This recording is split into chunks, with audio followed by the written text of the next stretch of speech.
Selon les policiers de Longueuil, Mélanie Tanguay, 48 ans, œuvrait depuis 2025.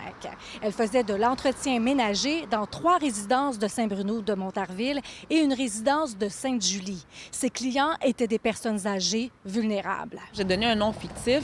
On a une Monique qui a une personne qui fait l'entretien ménager chez elle. Elle est satisfaite du service qui a été donné. Une amie, une connaissance fait appel à un besoin par rapport à ça. Donc, elle se fait référer cette Mme Tanguay-là, qui, par la suite, a fait des vols. Puis sachez que les vols, ils n'ont pas été faits d'un coup. T'sais, des bijoux, ça peut être très subtil, ça peut être une bague à la fois, ça peut être une chaîne à la fois. Donc, 6 plaignants se sont fait dérober des bijoux de valeur.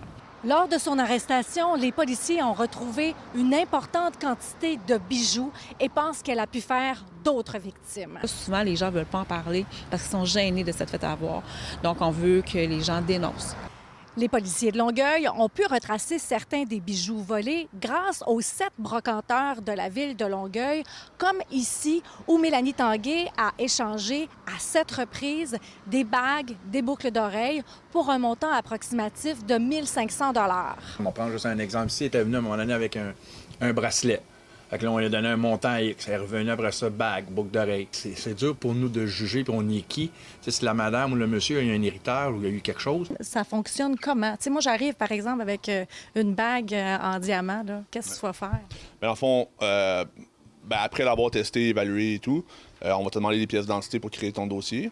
On va remplir le fiche, mettons, pour l'achat de la bague. Et à chaque fin de journée, la liste au complet des achats de la journée est envoyée à la police. Fait que c'est assez rapide, généralement, quand il y a un problème de ce genre-là. Ouais. Ça arrive souvent même que tu dénonces aux policiers? Bien, ça nous arrive à l'occasion quand on a un doute. Si un client ou une cliente nous emmène plusieurs fois le même morceau, bien, vu qu'en travaillant beaucoup en collaboration avec le ou la policière, bien, ça peut arriver qu'on appelle pour dire, écoutez, on a un petit doute sur monsieur ou madame, puis à partir de ce moment-là, eux font l'enquête.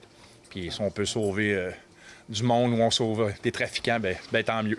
Puis vous avertissez aussi parfois certaines personnes qui viennent échanger leurs produits que vous collaborez avec la police? Fait que s'ils viennent aujourd'hui puis on a un doute, bien, on mentionne au client ou la cliente de dire, écoute, tu sais que ce soir, tout ce que j'achète, ça en va au rapport de police. Puis fait que les clients, des fois, il y en a qui back-off, qui vont être plus peureux.